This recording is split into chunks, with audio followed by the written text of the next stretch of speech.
네, 안녕하십니까. 신지식인 정인태입니다. 저는 국립한국복지대학교 특임교수를 역임했습니다.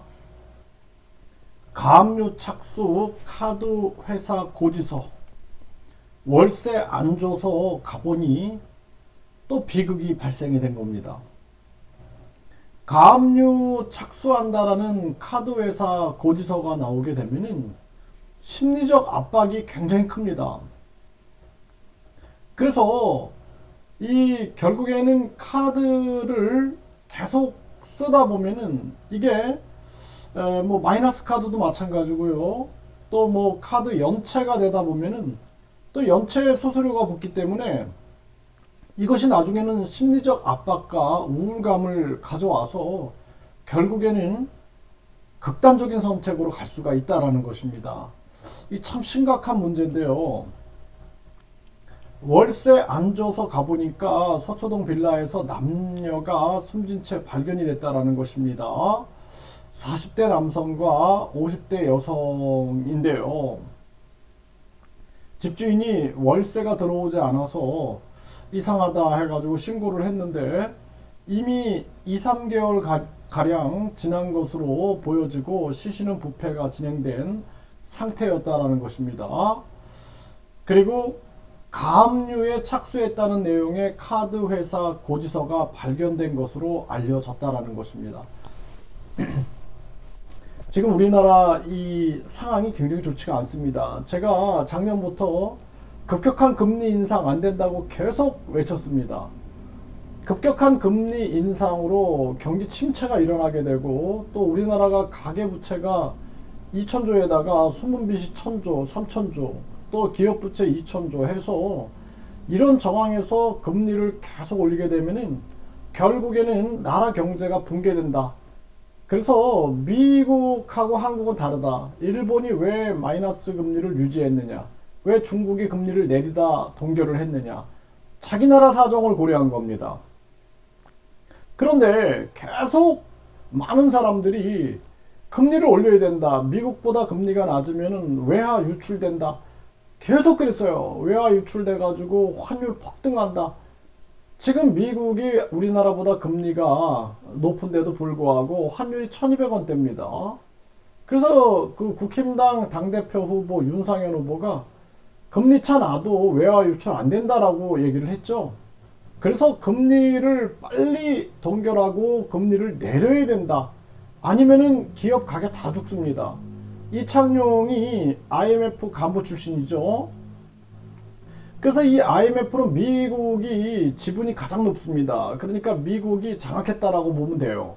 그래서 미국을 따라하고 있는 거예요, 지금. 일본이나 중국이 왜 미국 안 따라하겠어요? 응? 일본이 바보라서 미국을 안 따라한 게 아니라 자국 사정을 고려한 겁니다. 우리나라는 우리 국민들이 죽든 말든 신경을 안 쓰고 있는 거예요, 지금. 그래서 지금 이런 상황들이 펼쳐지고 있는 거고요. 지금 소상공인들 중소업체 폐업 러시가 되고 있다는 것입니다. 이 가족들이 얼마나 고통 속에 빠져 있겠습니까? 이걸 우리가 공감을 해야 된다는 거예요. 공감을. 지금 장사 접는 게 이득이다. 위드 코로나에도 개업보다 폐업이 많다라는 거예요. 그래서 위드 코로나 상황임에도 개업보다 폐업이 많은 그러한 정황으로 지금 가고 있고 8천만 원 빚을 안고 폐업합니다. 네, 이게 지금 현실입니다. 네. 5곳 중에 한 곳은 빚이 많아서 재기가 어렵다. 네. 이런 정황이에요. 네. 공공요금이 올라가고 소상공인 부담은 눈덩이처럼 커지고 있는 그러한 정황이고요. 전쟁터에 버려진 기분이다. 자영업자들 부글부글 끓고 있다라는 것입니다. 정부만 경제위기, 정치권 내 탓에 피로감만 쌓인다라는 거예요. 지금 이 정부도 그렇고 정치권도 그렇고 이거 못 느끼죠. 이 사람들이 돈방석에 앉아 있으니까 이게 전혀 느끼지 못하는 겁니다. 이게 심각한 문제고 공공요금이 물가 상승을 주도하고 있다. 그래서 서민경제가 큰 부담이다. 이 난방료의 공공요금에 나라 경제가 아주 무너지고 있는 그러한 정황입니다. 경기 침체의 명품 전략, 신세계 실적 사상 최대. 이게 무슨 얘기냐면은 결국에는 현금 부자들, 또 금융권, 이러한 사람들은 이자가 그냥 하늘에서 떨어지니까 명품 전략에 돈 있는 사람들만 이렇게 돈을 쓰고 있는 거예요. 해외여행 가고 수영복 사서 해외로 나가고 있는 겁니다. 지금 상황이. 경기 침체에도 백화점, 마트, 선방, 롯데쇼핑 작년 영업이익이 89.9%다. 이거 보세요. 이게 어떤 현상이냐. 양극화, 빈부격차 상황이다라는 겁니다. 빈부격차. 이게 참 가슴 아픈 일이 아닐 수가 없고요. 유통 주요 업종 10개 회사 중 8곳이 재고가 올라가고 있다. 네, 전년 대비 7천억 증가되고 있다라는 것입니다. 카드 연체는 1조 5천억 원 육박되고 있고요. 서민경제는 먹구름이다라는 것입니다. CJ 하청, 가온물류, 부도가 나서 부도 내고 잠적이 됐다라는 거예요. 이렇게 이제 부도 업체들이 터지기 시작하는 겁니다. 100대 건설사도 법정관리, 대우조선 해양 건설 부도에 건설업계들 덜덜 떨고 있다라는 거죠. 네, 이 서초동 빌라에서 남녀가 숨진 채 발견됐고 사망 수개월 추정된다.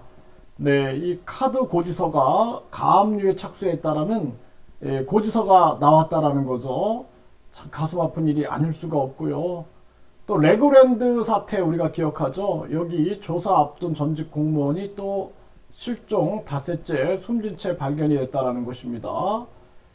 포항에서도 실종 50대가 남성이 숨진 채 또 발견이 됐고요.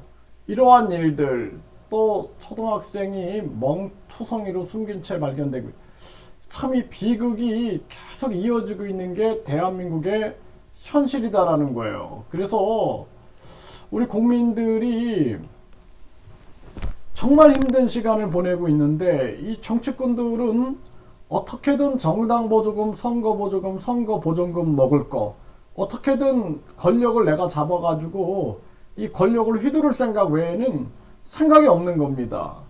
이게 참 심각한 문제가 아닐 수가 없어요. 그래서 우리 국민들이 계속해서 국민투표시민 발안제, 국회 예산 국민투표제, 국회의원 국민 소환제를 외쳐야 됩니다. 국민들이 힘이 없어서 이 꼴을 당하는 거예요.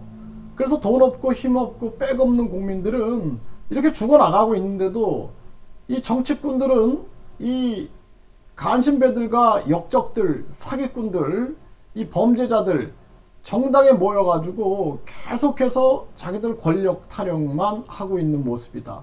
이게 심각한 문제가 아닐 수가 없습니다. 정말 이 방법은 내가 권력을 잡아가지고 이 나라를 구하겠다, 이거 다 거짓말이에요. 그런 말 믿으면 안 됩니다. 국민들 스스로 깨어나가지고 국민투표 시민 발안제를 외치고 국회의원 국민 소환제 외치고 국회에서 국민투표제 외쳐가지고 정당 보조금 폐지 외쳐서 국민 주권이 있는 나라가 돼야 되는 거예요. 국민이 주인인 권리가 있는 나라. 그래야지 국민 권익금 시대도 열립니다. 우리 국민들이 뭉쳐서 계속 목소리 내지 않으면 안 된다. 저는 그렇게 말씀을 드립니다.